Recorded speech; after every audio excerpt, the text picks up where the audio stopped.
Hello guys, welcome to my channel. My name is Tyler Conlon. You may know me as Scourge, or more likely you don't know who I am at all.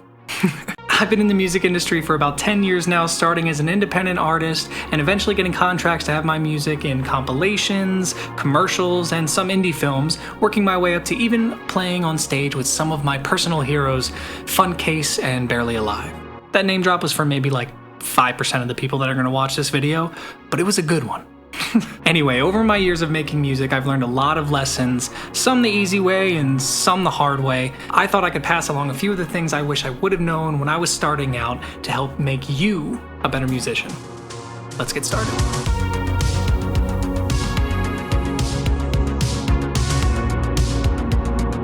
Quick honorary tip before we get into the main four. It's obvious and it might even sound cliche, but practice. Practice, practice, practice. Even if you just finished writing a masterpiece, a tour de force that can never be reckoned with, practice it. And not just to make yourself and the product better, but just so you don't get caught with your pants down. Obviously, literally, that would suck. You'd never want to get caught with your pants down, but in this case, I'm talking figuratively. You don't want to have one of your songs from, let's say, 2-3 months ago somehow blow up, right? And then when you go to perform it on a live stream or maybe even live, you forgot the words. You can't remember your own lyrics because it's been 3 months since you practiced it. We live in an age where artists release things so quickly on the internet that we sometimes lose track of the things we created prior. We don't want to let that become a hindrance. We want to be proud of our work on and off the internet. So practice. Also, by the way, stick around until the very end. I'm gonna have a bonus tip after the main four because I'm just such a generous guy. So make sure to stick around for that. And also hit that like and subscribe button, please. Okay, thank you. Number 1, do not let equipment hold you back. Anyone petty enough to judge you on the equipment you use and not the skill or passion behind it is not a real musician.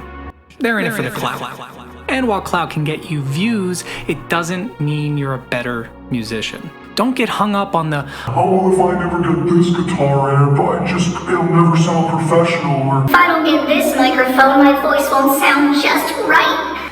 It's not true. It's just another mental block we give ourselves because doing nothing is a lot easier than doing, well, anything.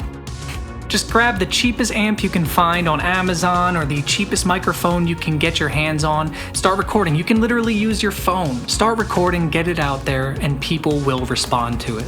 And hey, if music production is your thing and you're really intimidated by the expensive mixers and DAWs or digital audio workstations for new people, there are a lot of free and cheap options available like your basic GarageBands, Audacity, Pro Tools First, and hey, there's even which are free but a little bit sketchy, so make sure you use a VPN, always do your research, and you didn't hear this from me.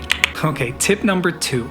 Challenge yourself to finish a project before perfecting it. I know it might sound kind of weird, but I'll give you an example. Let's say you're halfway through writing a song, you've got the verse and chorus down, and you like what you have so far. But when you're writing the second verse, you just hit a mental block. You can't seem to get anything down. So you reroute yourself to the first verse again. Try a couple new words, you like what you're seeing, you get back to the second verse, and nothing.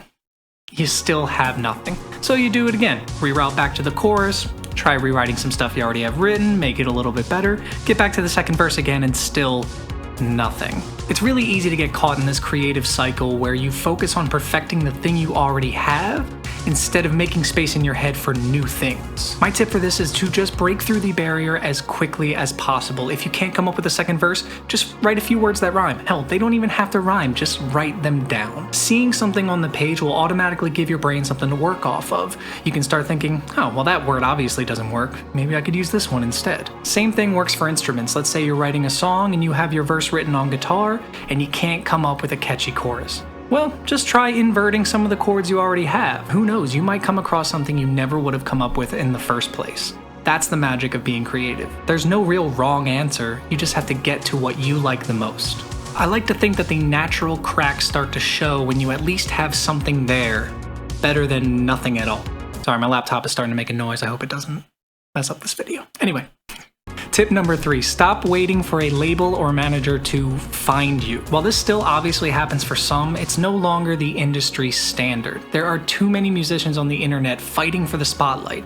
This means the time of sitting back and waiting for someone to find your genius has long passed. But don't be discouraged, because there are plenty of options for independent artists these days that you can use to get your music out there on your own. Sites like my personal favorite, DistroKid, that gets your music on Spotify, Amazon, Apple, TikTok, and it automatically uploads even here on YouTube. By the way, not sponsored, but totally would be sponsored, DistroKid. I'm looking at you.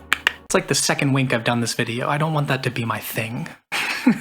A lot of these sites only cost a super small fee, if any at all, and in the case of DistroKid, after you pay the fee, you can upload as many songs as you want, literally no limit as long as they're original, which entices you to work even more. And if you're trying to go the completely free route, there's always SoundCloud, YouTube, and for beatmakers out there, go to BeatStars. You can literally sell your beats to artists and singers who are looking for them. And then you can just go on Instagram and absolutely blow up their DMs to buy more. I'm just kidding. Well, kind of. Just don't be annoying. And finally, number 4 for my main tips, learn music theory. I'm serious, it doesn't sound super fun, but even the most basic understanding of music theory can open up an entire world you never realized. For example, something like scales. Nope, don't click off the video. I promise. Scales may seem like a very scary thing at first, but once you realize that they're really just a pattern based off the first note that you play, once you learn any specific major or minor scale, you know all of them for all of the notes. And I know for someone who's not really into music yet or you're just starting out, that might sound confusing, but you have no idea how simple it is. But I promise learning these basics will help you so much in the future. I'm oversimplifying it a little bit, obviously, but I don't want to go into major depth of music theory in this video, just about tips. I actually have an older video on my other channel that's based on music theory. It was part of a tutorial series I was doing, so maybe I'll put a link in the description if you want to check that out. My point is, fundamentals, even though boring, will separate you from the actual distinguished musician versus the boy wannabe clout chaser. Okay, and here is my final special, huge, amazing, honorary tip that you absolutely needed to stick around for. Just do it. I'm serious. Everything you do is a seed being planted for success. Some of the seeds don't grow immediately, and some may not grow at all. But that's okay. You did the hard part already. You planted the seed. And of course, sometimes you have to water them, but you did what you needed to do as a creator. For example, back in 2011, I posted a remix of AWOL Nation's Sail. And then 5 years later, in 2016, I finally got contacted by a director who heard it and wanted to use some of my music in his commercials. And I know 5 years sounds like a long time, but it's a lot shorter of a time than nothing at all. Thank you guys so much for watching this video. It's been a blast recording. I hope to make a lot more. Please leave comments below if you liked it, or let me know what you want to hear about in the future when it comes to tips about music, creation, or anything like that. I want this channel to be kind of an open source thing that's not solely about music. So let me know what you want to see. Thank you guys for watching again. Please give it a like, subscribe. Have a good day.